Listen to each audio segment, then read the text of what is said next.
దేవుని పరిశుద్ధ నామమునకు మహిమ కలుగునుగాక. ప్రియులారా, ప్రభునామమున మీ అందరికీ వందనాలు.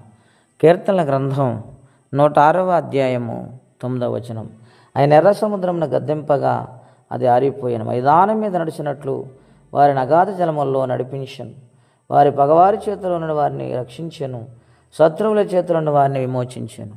ప్రియమైన దేవుని బిడ్డలారా, ఈ ఉదయకాల సమయంలో పరిశుద్ధాత్మ దేవుడు మనందరితో మాట్లాడునుగాక. నాటి కాలంలో ఇశ్రాయేలు ప్రజలు ఐగుప్తు దేశాన్ని నుంచి బయలుదేరారు. మోషే ప్రవక్త వారిని నడిపిస్తూ ఉన్నాడు. దేవుడు చెప్పినట్లుగా వారు నడుస్తున్నారు. అయితే ఎర్ర సముద్రం వచ్చింది, అక్కడ ఆగారు. అక్కడ ఐగుప్తు దేశంలో ఫరో అతని సేవకులు కూడా మన పనిలాగిపోయినాయి, తిరిగి ఇశ్రాయేలులను తీసుకొని వచ్చేద్దామని రథములతో వస్తున్నారు. వారు తరుముకుంటూ వస్తూ ఉన్నారు.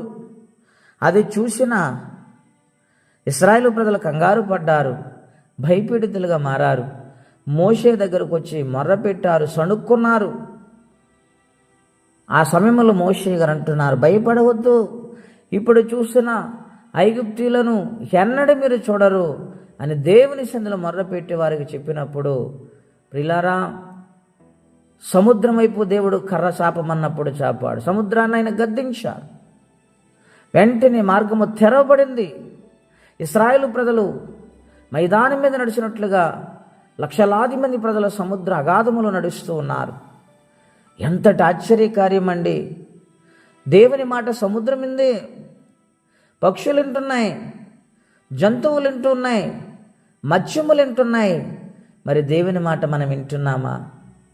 ఒక్కసారి ఆలోచన చేయండి. ఆయన ప్రేమ ఎంతో గొప్పది. ఆయన కరుణావాత్సల్యం కలిగిన దేవుడు. ఆయన మాట వింటే ఆశ్చర్యమే, ఆశ్చర్యకార్యాలే, అద్భుత కార్యాలు దేవుడు చేస్తారు.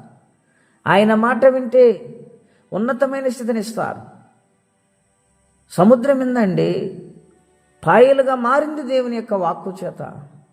దైవజనుడు ప్రార్థన చేయటం వలన వారు కంగారు పడుతూ భయపడుతున్న వారు క్షేమంగా నడుచుకుంటూ వస్తూ ఉన్నారు.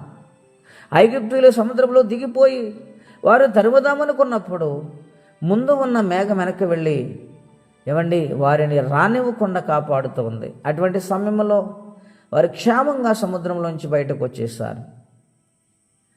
వెంటనే దేవుడు కర్ర శాపమన్నప్పుడు ఫరో సైన్యమంతా కూడా వెనక్కి పారిపోవాలనుకున్న సమయంలో నీళ్లు రెండు కలిసిపోయాయి. సముద్రంలో వారు చనిపోయారు. ప్రియమైన దేవుని బిడ్డలారా, ఆయన బిడ్డల కోసము శత్రులను దేవుడు పోరాడి వారిని హింసించారు. దేవుడు వారిని తీసివేశాడు. కారణం ఏంటంటే వారి బిడ్డలకు క్షేమం కలగాలని, ఆయన చేసిన వాగ్దానం నెరవేర్చాలని, ఆయన వాగ్దాన భూమికి నడిపించాలని దేవుడు కోరుకున్నాడు. ఈ ఉదయకాల సమయంలో దేవుని మాట విను. దేవుడు నీ సమస్యలను విడిపిస్తాడు.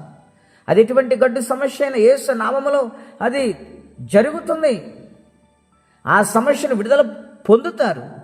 కాబట్టి దేవుని కొరకు బ్రతికవారిగా ఉండాలని ప్రభు పేట మీకు మనవి చేస్తున్నాను. ఇశ్రాయేలు ప్రజల కొరకు ఇచ్చిన రక్షణ దేవుడు మనందరికీ ఇస్తున్నాడు. అయితే దేవుని మాట వినేవారుగా మనం ఉండాలని ప్రభు పేట మనవి చేస్తే మాటలు ముగిస్తున్నాను. ప్రార్థన అండి. అత్యంత కృప కలిగిన దేవ, మహోన్నతమైన మీ నామం కొరకే వందనాలు. నాయన, నీ సన్నిధానములో నాయన నీ మాట చొప్పున ఎర్ర సముద్రం పాయలైపోయింది. దాన్ని గద్దించినప్పుడు నాయన ఆరిన నేలవలే మైదానం వలె మారిపోయింది. నీ బిడ్డలు క్షేమంగా తీసుకుని వచ్చారు. నాయన, నీ కొందనాలు స్తోత్రాలు. మా జీవితాల్లో కూడా ప్రతినిత్యము కాపాడుతూ వస్తున్నారు. ఏమిచ్చినా మీరు రుణం తీర్చలేం. ప్రతి సమస్యను విడిపించి దేవుడు అయినావు. నాయన, మార్గము తెరవబడినప్పుడు ప్రార్థించినప్పుడు నాయన ఆశ్చర్యతిగా మార్గాన్ని తెరిచే దేవుడు అయినావు. కాబట్టి నేను నమ్ముకుని నీ కొరకు బ్రతుకు జీవితం మేమందరం కలిగి ఉండి నిరాకడకు సిద్ధపడి నీ సన్నిధానములో ప్రభ ఫలించు ద్రాక్షవల్లి మార్చండి. ఎవరి కష్టంలో బాధలు ఇబ్బందులు ఉన్నారు వారికి నీ సహాయం పంపించమని ఈ దినమంతా కాపాడమని యేసుక్రీస్తు వారి పుణ్యనామంలో ప్రార్థించి స్తుతించి వేడుచున్నాము తండ్రి. ఆమేన్. దేవుడు దీవించును కాక. ఆమేన్.